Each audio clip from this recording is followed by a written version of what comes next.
thank you for joining us today for Reducing Risk Where It Starts, at the top of the funnel.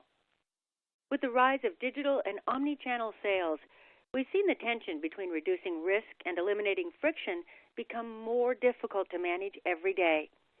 But what if the best way to manage that tension while decreasing risk, increasing marketing ROI, and making yourself a hero with your marketing team is by starting at the very top of the funnel? Get ready for a lively discussion on ways you can partner with marketing and eliminate risk before it ever enters your funnel. Our speaker from LexisNexis Risk Solutions is Tracy Manning, Director of Strategy for Communications, Mobile, and Media. Tracy is a communications, mobile, and media expert who has spent over 25 years driving next-wave innovation and growth efforts within companies like AT&T, Cox, Twitter, Cincinnati Bell, and Ground Truth. She now leads strategy development and product innovation planning for the communications, mobile, and media industry for LexisNexis Risk Solutions. Before we begin, here are a few housekeeping details. This webcast uses your computer's audio, so please be sure that you have your audio levels adjusted. If you have any technical issues during the webinar, our support team is available to assist you. Just type your question into the Q&A window on your dashboard. Please submit questions for our speaker through the Q&A window as well. Tracy and her team will do their best to answer them at the end of the webinar. If we run out of time, they'll follow up with you via email. Now over to you, Tracy. Welcome. Thank you, Mary. It's a pleasure to be with all of you today. As Mary outlined, I've spent over 25 years in the industry. But a fun fact for a lot of my clients and colleagues is that I have spent only the past 3 to 4 years solely focused on risk. All of my experience prior to that was actually in advertising and marketing, primarily data-driven advertising and marketing that was focused on lead generation. And as you can imagine, transitioning into risk from that angle has allowed me to approach it from a very unique perspective. And it also gave me a few aha moments around how risk and marketing could be better collaborating to solve your organization's problems. And the truth is, I've been itching for some time now to share those insights with all of you. So thank you for joining us. We're going to kick off today with a quick poll. Mary? You bet. Here's our first poll. How much does fraud cost the telecom industry per year? And we've got 3 choices for you here. In order to participate in the poll, just click your answer right there on the slide itself. 20 million, 350 million, or 17 billion. And then after you have clicked your answer right there on the slide, hit the submit button. So I noticed, Tracy, that you don't have all of the above here. So we don't get to add them all up, right? No, ma'am, you do not. All right. Well, once again, in order to be a part of this poll, all you have to do is click your answer right there on the slide itself, either 20 million, 350 million, or 17 billion. And we'll give just another second for people to weigh in on this question, and then we'll find out what everybody's saying. Well, it's it's definitely between 350 million and 17 billion. What's the answer?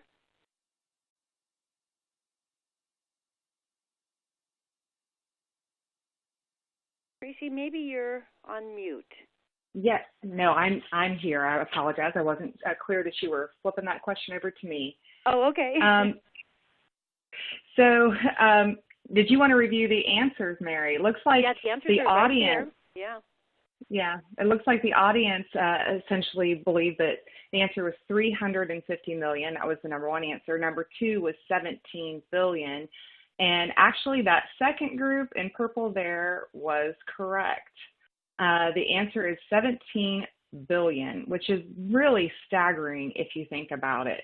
And, I remember the first time I saw that statistic, I thought, man, no wonder when I was in marketing, no wonder the risk guys were kind of, in my stuff all the time.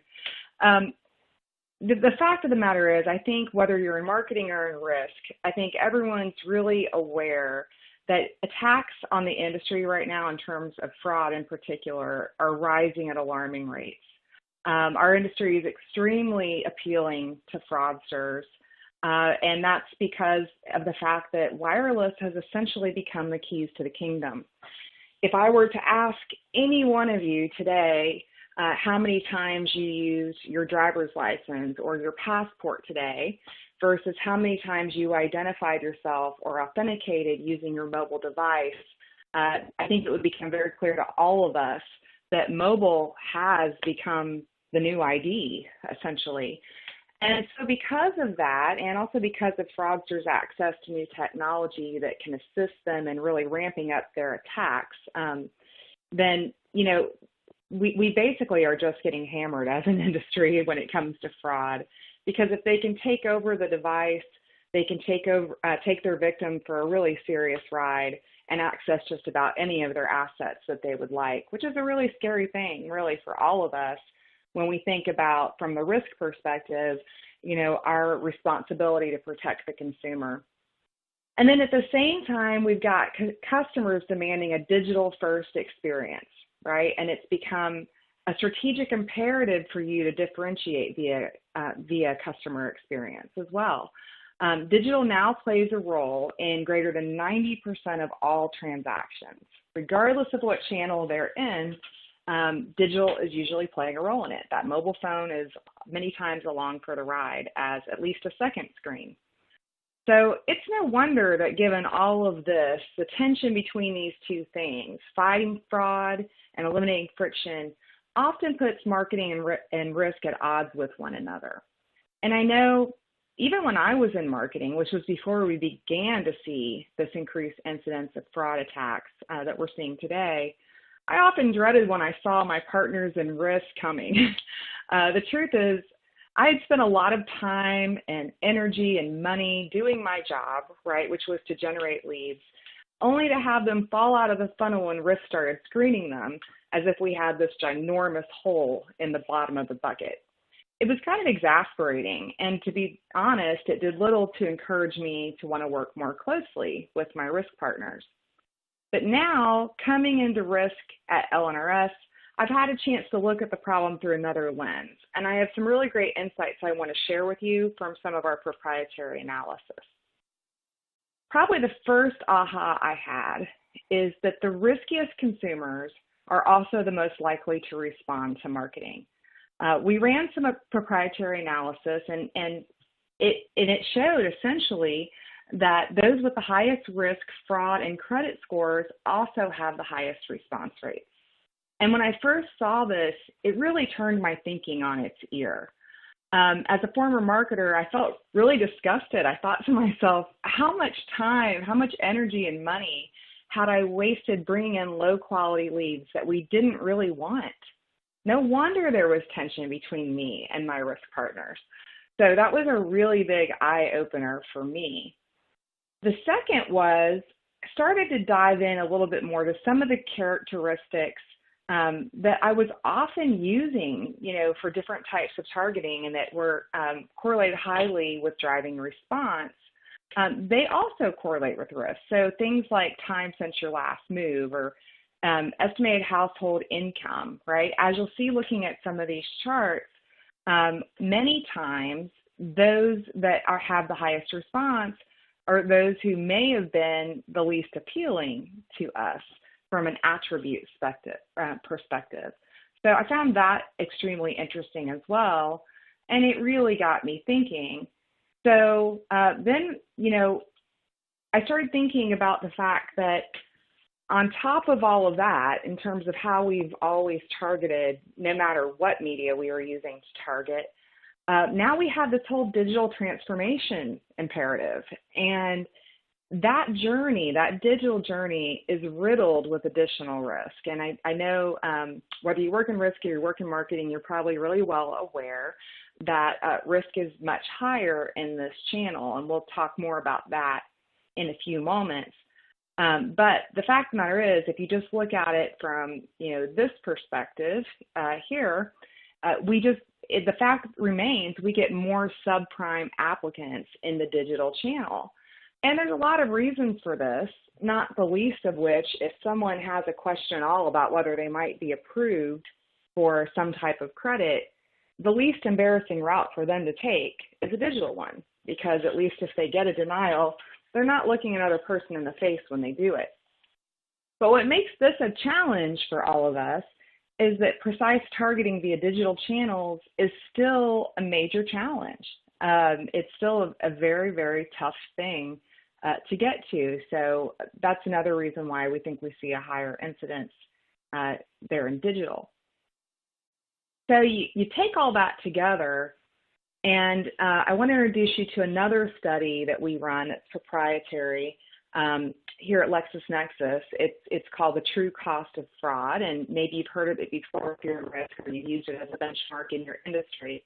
And in this, we take a look at some different factors, like the actual cost of fraud and the fraud multiplier, that type of thing. And you'll see here, looking at this chart, that fraud costs are actually highest for e-commerce merchants. And then when you add mobile to that equation, they jump up even further. So m-commerce, they're even higher than e-commerce. And I think we all know that's a trend, right? Usage is moving more to mobile even than desktop these days. So the problem with all of this, when you put it all together, is that the traditional methods that we've usually used to prevent risk and fraud across the customer journey, so things like one-time password, KBA, right? So knowledge-based authentication, where we ask you the questions and that type of thing around, what you know about your own background. They're very suboptimal for the customer experience. And frankly, they're suboptimal for the relationship between risk and marketing, because they create a lot of unnecessary friction for good, trusted customers. A lot of times, good, trusted customers find themselves feeling like they're being treated like criminals when their expectation is that by this point you should know them and know them well and recognize them. It increases abandonment rates. It impacts marketing ROI negatively because of the fact that you're really only ferreting out the risk after the marketing dollars have been spent. And a lot of times it can leave the risk team kind of feeling like the villain. Like I was saying in my experience when I was in marketing, I did see my risk team this way. And sometimes vice versa as well.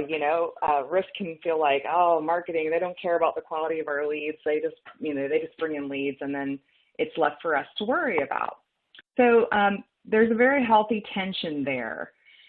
So what this really got me thinking about is, what if instead risk could collaborate better with marketing and really become one of marketing's heroes? So what I'm going to reveal to you today are a few secrets about how risk and marketing could work together to make that happen. Believe it or not, for those of you who are marketers, your risk team has access to some extremely robust data sources that you may never have seen or encountered before, that may be able to help you create better lead quality and even find some better prospects or lookalike prospects that you couldn't identify before. In addition to that, I think working together can help, obviously decrease abandonment rates. And there are ways to do all of this, right, while also fighting fraud at the same time and really giving you a better ROI by eliminating spending dollars on those risky or fraudulent targets. So we have another poll. Mary? Yes, let's go ahead and take a look now at this poll. Do you have systems in place to help identify fraud or mitigate risk before marketing dollars are spent? So I actually have to push us back one there. Okay, now we're at the place where if you'd like to answer, you can answer. All you have to do is hit the answer that applies to you. So yes, no, or I'm not sure. And once you've done that, hit the submit button. So again, the question is, do you have systems in place to help identify fraud and or mitigate risk before those marketing dollars are spent? I'm enjoying, Tracy, hearing you talk about having been a marketer and living in both worlds, and sometimes not sure who you are sometimes. Well, it's definitely interesting working both sides of the fence, for sure. Yeah, straddling that fence. Once again, that question is, do you have systems in place that help identify fraud and or mitigate risk before you spend those marketing dollars? Yes, no, and I'm not sure. And almost everybody's weighed in on this one, so we'll give it just a couple more seconds, and then I'll go ahead and move the slide so that we now have our answer to what people think. All right, here we go. Here's a look at who's in our audience. Boy, it's almost split down the middle, isn't it? Yeah, it absolutely appears that way. So this is good. I'm glad that some of you have actually already been thinking about this. And I have seen, particularly in the telecoms industry, I know some of you on today are not part of that industry, but I do think it's a good exemplary one because, it operates like a lot of other retail type businesses, but yet it also has some service aspects to it and that type of thing as well. So I kind of expected to see this because, frankly, in the industry, I have begun seeing a lot more recognition by executives that, these two teams need to work together more to kind of solve this problem. So that's really encouraging to see that that's happening that much. So what we're going to do today is cover 3 ways that risk can partner with marketing to eliminate risk at the top of the funnel while improving marketing ROI and customer experience. So real quickly, just to give you the highlights, and then we'll dive into each one. Number 1 is to proactively identify fraudulent or risky prospects before marketing dollars are spent on them. And I'm going to go into some great detail about how that can be done. Number 2, risk should lend marketing its data and expertise to help find its next best customers. Again, as we talked about before, risk has access to a lot of really interesting data that I know when I was in marketing, I never really even knew they had. And if I had, I probably would have been leveraging it in a lot of my campaigns. Number 3, integrate digital identity with physical identity in your onboarding and authentication processes to create a risk-appropriate customer journey that eliminates friction for good, trusted customers while also creating a friction-filled process that's really deliberate for fraudsters. So we'll go into how that can be done as well.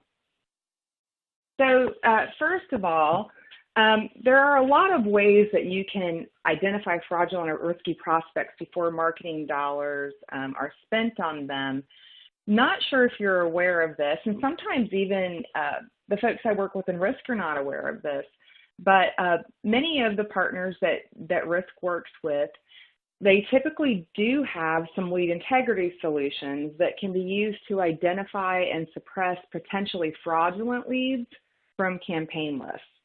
So, and that one's a doozy because not only does it mean that you don't bring in a low quality lead, but it also means that you're helping create a lot of efficiencies on the back end where these types of leads typically trigger some sort of manual review that gets very, very labor intensive for your risk team as well. And then by eliminating those, it can possibly help you design as well a more frictionless customer experience across the journey, because, at least at onboarding, because you will know that you've kind of gotten a lot of those out of the funnel up front. So it does allow your risk partner to then take a little bit more risk when people do kind of hit the onboarding process. The second would be you can work with your risk team to create a custom model that proactively applies risk scores to your target universe. So think about this, about as basically pre-scoring your whole universe for fraud risk and also credit risk before you actually even market to them.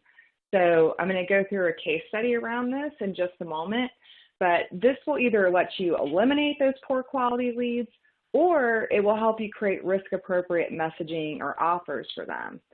So let me talk to you about how that could be done.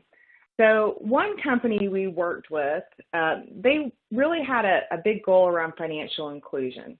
They wanted to be able to say yes to all applicants that walked through their door by giving them a risk-appropriate offer. So in other words, they wanted to be able to say yes, and here is your offer that is completely personal to you based on the level of risk that we've determined is associated with you. So we partnered with that client to create a custom solution that regularly monitors the prospect portfolio, and it pre-scores that entire universe to identify the risk associated with each potential customer. Then that company used that information to create unique risk-appropriate offers. So in the telecom industry, it would be something like, hey, you're qualified for, 2 iPhones with a $200, down payment each, or maybe you're qualified for an LG for $50, down, something like that, or with 0 down. So the down payment and also kind of the devices that would be offered in Q were customized based on that, and sometimes even potentially the rate plan, right?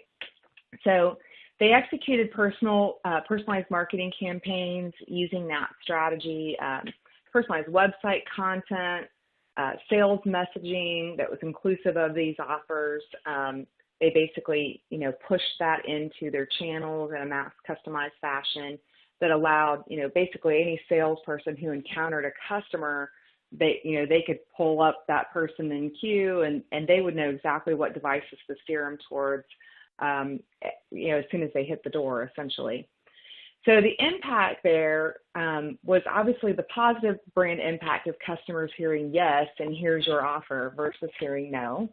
So maybe sometimes a person would have a high, security deposit or down payment, but at least the person was getting a yes and they could decide whether or not that was tolerable to them. And then it helped increase their close rates and take rates, it helped decrease their abandonment rates, and it helped decrease their collections and credit risk. So this was a really big deal. It also helped kind of bring their review queues down on the back end too. So our next poll, leading into our next discussion area. That's right, is the question, have you utilized risk data to optimize your lookalike models to acquire customers that are similar to your best customers? So your choices here are yes, no, or I'm not sure. Click your answer right there on the slide itself, and once you've done that, do hit the submit button. And please don't forget that you can ask a question at any time during Tracy's presentation as well. You have to do that through the Q&A window, and just type your question in there, and we will get to your answer when the presentation is over. Is the key here whether or not we're trying to use these models to find the best customers, or is it just using the models in general? No, it's really about whether you're using risk data in your lookalike models. I think most marketers use lookalike models, fairly heavily to find other customers or other targets that look like their best customers. But the real question here is whether you're utilizing risk data as part of those models. Thank you for that. Once again, have you utilized risk data to optimize your lookalike models to acquire customers that are similar to your best customers? And just about everybody has finished weighing in on this one. And do hit the submit button. It's not enough to just click your answer right there on the slide. You got to hit the submit button as well. And now we'll look at the results. Oh wow, equally proportioned across the board. How about that? And I promise you that more than 3 people did answer. What do you think, Tracy? Wow, that's really interesting. So yeah, I do think this is actually one of the bigger opportunities that really exists, is for risk to lend marketing its data and its expertise when they're designing their models to help them find their next best customers. So by working together, versus the risk guy having to help screen for the risk on the back end, this is about the 2 of them working together to help screen for it on the front end. So a couple ways you can do that. First of all, you can append new information. So you can add highly predictive attributes to your current customer records to better understand their needs, right? So you can incorporate additional identity filters and into your own self-supplied customer data. So things like velocity of identity elements. So what's the frequency of recent searches, number of recent account openings, et cetera. Characteristics of identity like, they have an address in a high crime neighborhood, that type of thing. Behavioral data, so things like device ID, geolocation, all that type of data, which, believe it or not, your risk team typically has very robust access to, can be really informative in designing your models. Second, a few recommendations for revealing some new customers that you may, or new prospects you may not have thought of before. Believe it or not, in the risk industry, for a long time, a lot of your risk partners, risk vendors, have offered a category of data called relatives and associates. And this was typically used for things like, hey, I now have to collect on this bad debt, so, let me call a relative's house trying to find you when you've skipped town, right? So it's usually used for that sort of a purpose. But what we found is this relatives and associates data, which is extremely robust, is really useful for things like friends and family campaigns, finding kind of more birds of a feather that flock together in terms of your best customers, or finding key influencers of your best prospects. And obviously in the era of social media and the era of folks turning to their networks to get opinions before they make major purchases.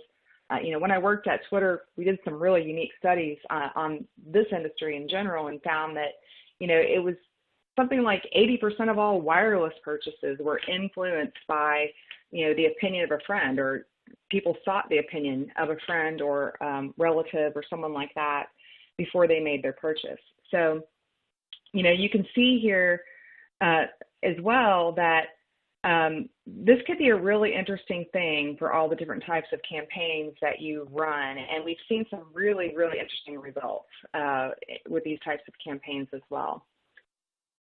Third would be to expand your audience. So you can utilize the insights on your best customers to build lookalike models for targeting. So essentially, you can apply a filter related to the lens of risk in those models.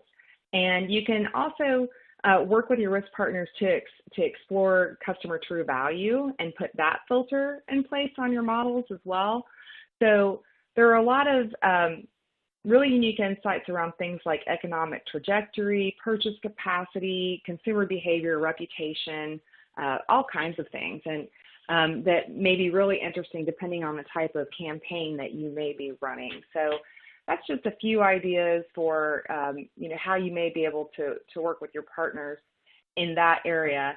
And here are a couple of case studies. So first of all, this is one where lookalike modeling helped reveal the best customers for a discount wireless provider.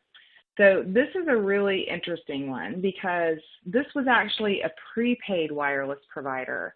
And as most of you guys know, prepaid wireless providers have no idea who their customer is. There's no kind of identification or verification of identity required to activate a wireless account. So what happened here was that we ran an assessment of this company's sample customer list, and it provided some really intriguing facts about who their best customers really were. I mean, they really wanted to know, who are they, right? So it turned out they were women 55 plus. They had a property value of less than $100,000. Nearly half had unverified devices, and the highest 20% had 2 or more liens or judgments on file. More than 10% had 4+ relatives and associates with a lien or judgment. And then they had a low likelihood of business association, so business registrations, ownership, executive positions, et cetera. So from these attributes, you probably could tell this is a discount wireless provider, but the irony is this. The company actually intended all along they thought their target was younger, higher tech, early adopter millennials. So this really, was a huge insight for them. And so then we went digging along with them into what went wrong. How had they acquired so many customers, or how was it that their best customers were so far off of who they had been targeting from a marketing perspective. And so after digging into that, what we learned is that they had purchased really some remnant TV in particular ad placements. And when you really analyze when they were airing and things like that, a lot of them were airing like in, early morning hours, things like that, which I'll make a personal joke here. As a woman in my mid-40s, I'm awake a lot at that time. I'm just going to say I am. So, they were attracting, because of some of that heavy media placement, the wrong kind of user. So, but there was a happy ending here. They now have better insights into who they were attracting with that channel, and had a greater understanding of how to better filter channel usage, messaging, potential offers, and really how to direct their spend going forward to get the target that they want, or change the strategy of their brand if they decide they want to serve the customer base that they've already attracted.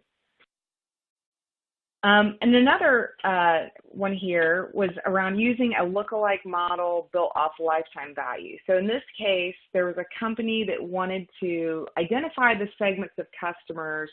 They wanted to identify segments of customers based on demographic and company data, and they wanted to determine which of those segments were the best in terms of company metrics, like lifetime value, right? They wanted to create best customer profiles, which can lead to better targeting of future prospects. And they wanted to combine demographic and household data with psychographic data so they'd have a better profile for marketing and messaging. So in this case, we appended a lot of our risk-related attributes on a sample of 50,000 of their customers based on the following three segments. So these were product-related segments, so you can think of this as like every product had, varying lifetime values, et cetera. So products 1, 2, and 3. And we developed a lifetime value model that can be used in campaigns to target highest lifetime value prospects. The impact of this was there was a new LTV score identified for it identified customer profiles with up to 2.6% higher average LTV. So this allowed the marketing team to further refine the way it was spending money and who it was targeting with those dollars in order to attract a higher LTV customer with the same budget. And these are just some details around that. I'm not going to spend too much time on these because I don't want to, I want to make sure we have time for questions, but you guys will get a copy of this deck and you can plow into them in detail if you would like. The third was we had a national auto dealer who was looking to identify top performing customers for new advertising channels. So the objective here was to develop a profile for consumers that the client wanted to target using several channels they had not used before. So YouTube, Google, Facebook, et cetera. So the focus for the analysis was best customers and with high credit grades, so credit grades A and B. We appended a lot of attributes from the risk side of the house to a sample of 50,000 of their customer records based on 4 different credit grades, right? So credit grade A, B, C, D. And we developed what's called a profile booster scoring model that can be used to identify potential customers that are likely to be characterized as best customers, meeting those models, so A and B. The impact here was that they gained really in-depth understanding of the characteristics of their best customers in each of those credit grades that they could then apply to how they were buying the media and how they were messaging in the media. And the new credit grade score correctly identified customers that were in that credit grade of A and B for 63.6% of records associated with these new channels where they were targeting. So it was really awesome because they were able to get in and sort of mass customize the way they were buying in these new channels and the way they were messaging.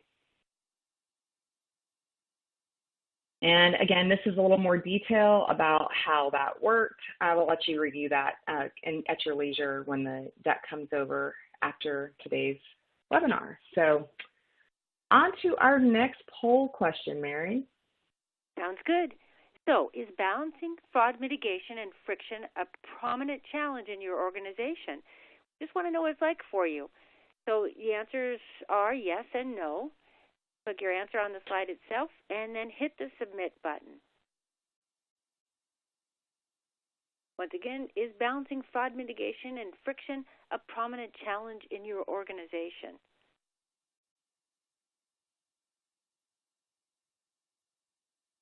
And does that depend on the people you're working with, or are you just saying maybe within any organization it could be?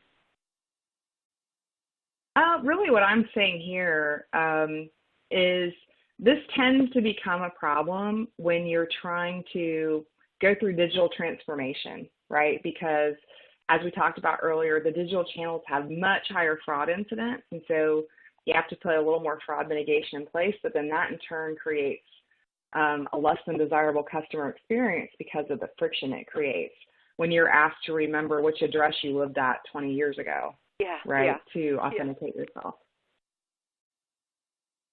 Yeah, it made me think about when it is that I show my license, and it's mostly at an airport anymore. So once again, is balancing fraud mitigation and friction a prominent challenge in the organization you're working in now? Almost everybody has submitted their answers, so we'll go ahead and take a look at the way it all kind of weighs out. Well, 85% are saying yes, and I want to thank everybody for participating in the poll. Tracy? Yeah, I'm not at all surprised by this answer. By far, every client I encounter tells me this is their key challenge right now. And again, it all comes down to you're trying to create more efficiencies and deliver on customer demands by, doing more business with them and servicing them more through a digital channel. But of course, that allows a lot of fraudsters to hide behind masks and try to penetrate those channels and take over identities and accounts. So again, this becomes a real problem.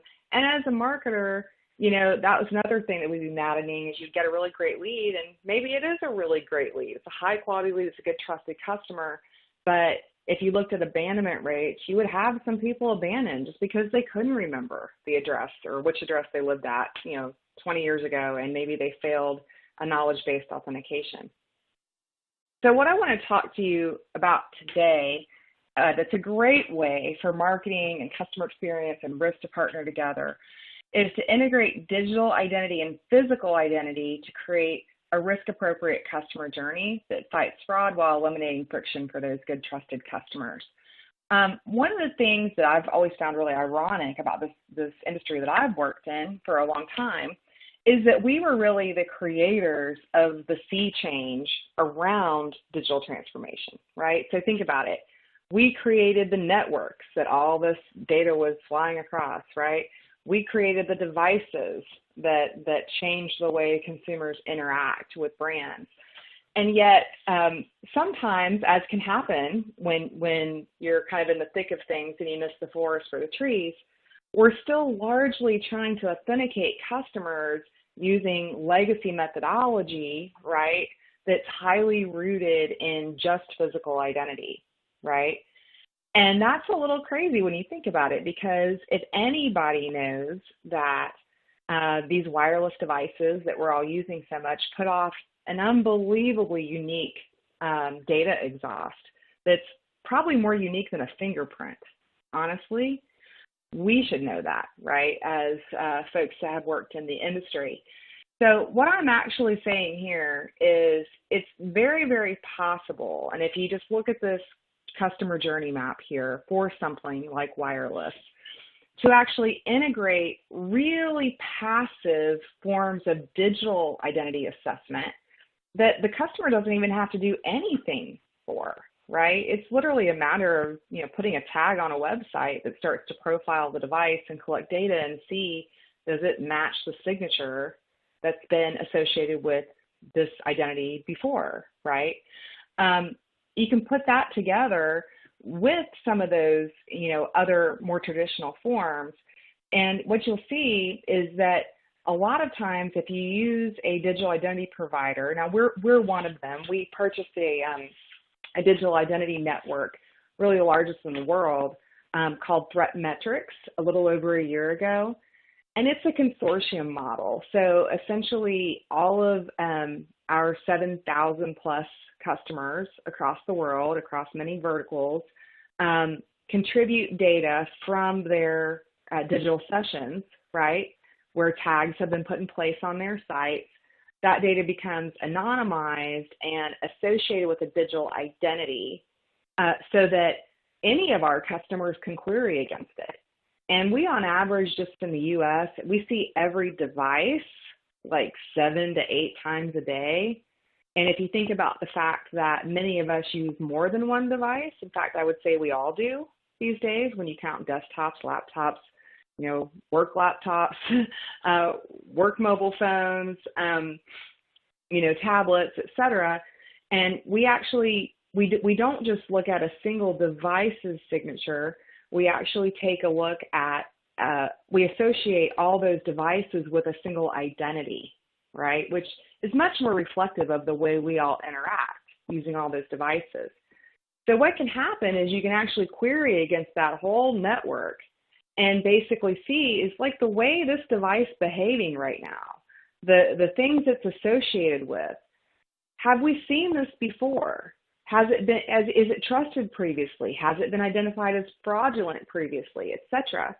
And using passive technology like that without the customer having to do anything, hit a keystroke, answer a question, et cetera, or any human personnel having to get involved really on your side, you can identify the good trusted customers and kind of let them sail on through the process without all that friction. You can also really easily identify the anomalies. With a tool like this, it's really quick to see if there is a device that or an identity that has been associated with or even looks like they're associated with something like shipping fraud or something like credit muling, et cetera. It's very easy to see very quickly. So you can leave these two things together and only use those more intrusive kind of step-up methodologies when you have to, so that you're really only creating that sort of friction for the places where it really needs to be done instead of doing it with virtually every customer. So if you do something like that, that passive collection of digital identity really minimizes the active collection of the physical identity attributes to decrease friction and abandonment rates. And honestly, from the customer's perspective, buying a wireless phone or any kind of online product or service could look as easy as something like this. The customer hits a website that's enabled with a tag for a digital identity type provider. Again, we're one of them. There are many others out there. And they provide some minimal PII. So maybe something like, their date of birth and their name and the last 4 of their social. If you need to collect ID for the industry you're in, or it's something as serious as a credit application, they could upload and scan that ID. They could then, click submit to consent. And if you're able to successfully authenticate that customer just based on what you see with the device and the minimal PII they provided, you could actually pre-populate their entire application, right, without them having to sit there on a small screen and type it all in. Now, and if they were a good trusted customer, they could then get their offer or their credit offer. They could make a payment very quickly, and as simple as that, they're on their way to getting their new product or service. If you weren't able to authenticate them in terms of them looking like a really good trusted customer, from that initial kind of passive review, well, then you step them up, right? And the truth of the matter is, if something looks suspicious or anomalous in that initial review, then that is very well justified and it should happen. So one of the reasons why it's really important to think about this one is that merchants who layer digital and physical identity in this kind of way experience huge reductions in fraud attempts and manual queues. If you take a look at the results below, again, they come from our True Cost of Fraud report. you can sort of see that when it comes to layers of protection, right, which you kind of have down the left-hand column, we've sort of got that in 3 categories. So kind of common core solutions that are most often used, things like check verification, authentication by payment instrument, name, address, date of birth, positive, negative list, that type of thing. And then you can see, advanced identity solutions. So that includes things like digital identity data, and then layering of fraud, transaction risk assessment. So basic is when you're just kind of using that first category. Multi-layered, you could be using things from all 3 of those categories. And then multi-layered with digital identity is when you're using the digital identity piece as well. So, you can improve your percent of monthly transactions sent for manual review and your average number of successful fraud attempts per month, as you can see here, just drastically by applying this type of multi-layered approach with digital identity data. So, if your marketing and risk team puts their heads together on an approach like this, obviously you've got the fact that, you're going to be improving customer experience, decreasing abandonment rates, all those kinds of things to contribute to a business case. And then you have all these savings on the back end as well. And that's very encouraging and really well worth digging into together. I've been working with a lot of clients on implementing this type of strategy right now and creating sort of a best-in-class customer journey that treats that good, trusted customer like a VIP while throwing a lot of sand in the gears for the fraudsters at the same time. And it's been really successful and more than paying for itself very, very quickly. So this can translate, as you can see, just in terms of those savings we talked about, to a 32% reduction in cost of fraud when you use a layered solution approach using digital identity data. So big, big deal. And if you're a marketer, I'm sure a risk partner would love to work with you to help do this and create a better experience at the same time. If you're a risk guy, I think your marketing partner is going to absolutely love this as well, because anything that means they're good leads, don't get abandoned, would be fantastic. So Mary, with that, this sort of concludes our webinar right now. I think, Mary, I'm going to turn it over to you for our final poll and questions. Okay, sounds good, but it doesn't conclude the webinar. You can't escape without answering some questions from our audience. But we do want to know whether our audience is interested in learning more, and if there's a best time that we can reach you to talk about your needs. That means that you have to answer right here on the slide itself. Click the answer that you would like us to know about you, and then hit submit. And let's take a look at some of the questions that have come in as well. We use device ID in our risk screening today. So how's your solution any different? This is from John. Yeah. So let me bring that up. So device ID, if you think about it, there's kind of a one-to-one relationship there. One device to one identity. But as I said to all of you guys earlier, how many of us today only use one device, right? We don't. A digital identity is much more complicated than that, right? We have kind of our work persona and the devices associated with that and how we use those devices, and in association with what kind of, logins, passwords, identities. That's very different than what we do personally at home, right? On our tablet while we're watching TV, or over the weekend on our laptop at home. So our approach is, first of all, it's very different in that we link all of those transactions from all those different devices to create a single identity that is really robust and allows you to have a much broader picture. And for things like customer experience, right, it allows you, if you design the type of experience we talked about, you can actually bind, right, this digital identity that you find in our network associated with a single device. You can bind it, right, with your customer, identity, physical identity. And you'll actually know if Mary now enters onto your website using a different device, right, that we have in our network associated with that same identity, you're still going to know it's her, you still know it's her, even if she now comes in from her work phone instead of her personal phone. All right, then.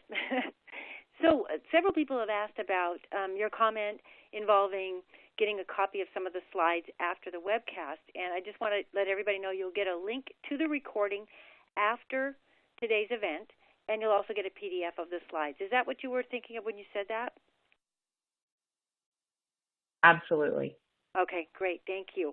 Can your data be used to help us send pre-screened offers to our customers? A question for you from Aaron.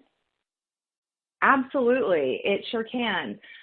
So we have a product in general that's called Prospect Generator, and we can work with you either in a standard model or to create a custom model that uses that data to pre-screen customers so that you can extend to them pre-screened offers of credit.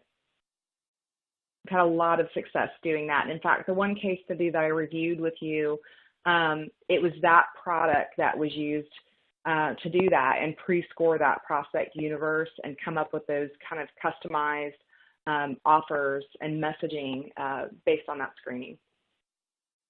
Okay, great. And this is one from Daniel. Can you make lookalike models for your least ideal customer as a suppression criteria? You absolutely can. And in fact, that's a lot of what, the lead integrity efforts are about.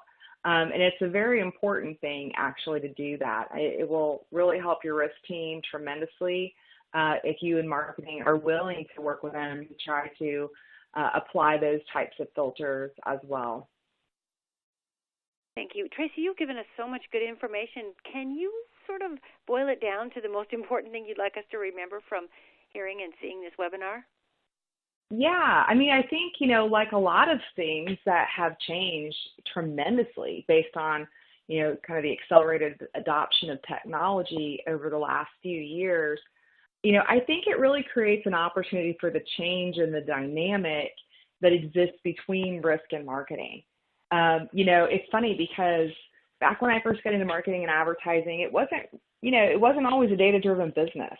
It evolved that way more over the years, especially as things become more digital and different types of targeting became more possible and those types of things. And I think, the common ground that I'll just use some terminology that maybe some people aren't fond of, but I'm not fond of it. I think the common ground that marketers and risk folks have today to stand on is at the end of the day, you're both data nerds, right?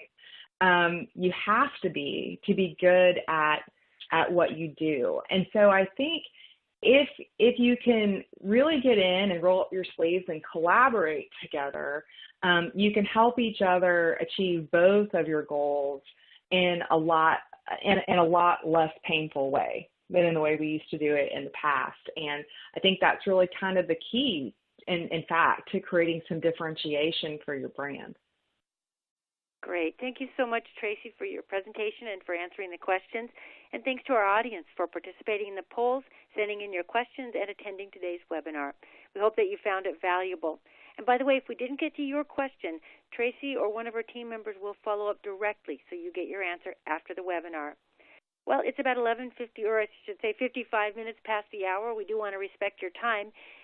By the way, once again, the presentation and webinar recording will be distributed to all registrants. And again, thank you and enjoy the rest of your day. Bye for now.